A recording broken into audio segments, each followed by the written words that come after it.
এটা হচ্ছে আদা গাছ। লাস্ট ইয়ারে আদা গাছ তো তোলা হয়নি, যার ফলে এই বছরের আদাটা হচ্ছে এর জন্য, কিন্তু এর জন্য কোনো ট্রিটমেন্টই হয়নি এবং কোনো যত্নই নেওয়া হয়নি। এটা উচিত এখন এটাকে প্রসেসিং করা, কিন্তু due to manpower shortage we could not do. আর এগুলো হচ্ছে আদা, এগুলো গত বছর তোলা হয়নি বলে এবার ভালো, মানে গাছগুলো ভালো এসছে। এগুলো তুলে এবার বিক্রি করে দেওয়া হবে। আর এইগুলো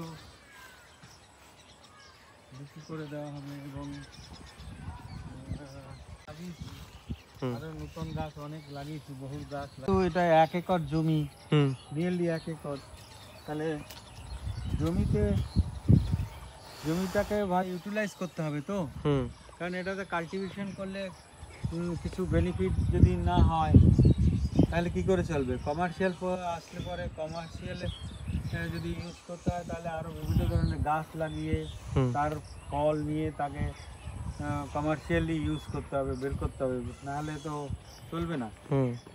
এই কিছু কিছু জায়গায় নারকেল গাছ, সুপারি গাছ, হ্যাঁ, তারপর পেঁপে গাছ, তারপরে এমনকি এখানে আমাদের সব, যেমন আপেল গাছ আছে, তারপর বাতাবি লেবু আছে, কামরাঙ্গা আছে, তারপর সবেদা গাছ আছে, আমলকি গাছ আছে, লেবু গাছ, নারকেল গাছ, হ্যাঁ, ইভেন কি আমাদের ছোট্ট একটা মানে ব্যানানা গার্ডেনও আছে, কয়েকটা গাছের, হ্যাঁ, বিভিন্ন ধরনের, যেমন G9 অ্যান্ড আদার্স ব্যানানা, হ্যাঁ, আমরা লাগিয়েছি। এখন পর্যন্ত ধরেনি, তবে ইন ফিউচার হবে নিশ্চয়ই। হ্যাঁ, তার পাশে ছোট্ট একটা পুকুরও আছে, যেটা ডেপথ বেশি নেই, তবে এটার মধ্যে অনেক মাছ ছেড়েছি। হ্যাঁ, যেমন তেলাপিয়া, কই, শিং, মাগুর, পুঁটি, তারপরে মলান্দা, তারপরে শোল, ট্যাং, বিভিন্ন রকমের মাছ, কুচো মাছ, বিভিন্ন রকমের মাছ বিভিন্ন সময় জ্যান্ত মাছ ছেড়েছি এবং এর খাবার টাবার দিয়ে এটাকে বড় করছি। মাঝে মাঝে আমরা বড়শি দিয়ে, জাল দিয়ে ধরি এবং খাই।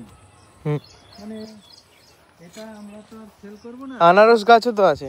হ্যাঁ, আনারস গাছ, হ্যাঁ, এবার আনারস গাছ আছে, আনারস গাছ দেখেছি এবং কয়েকটা হাইব্রিড পেঁপে গাছও লাগিয়েছি।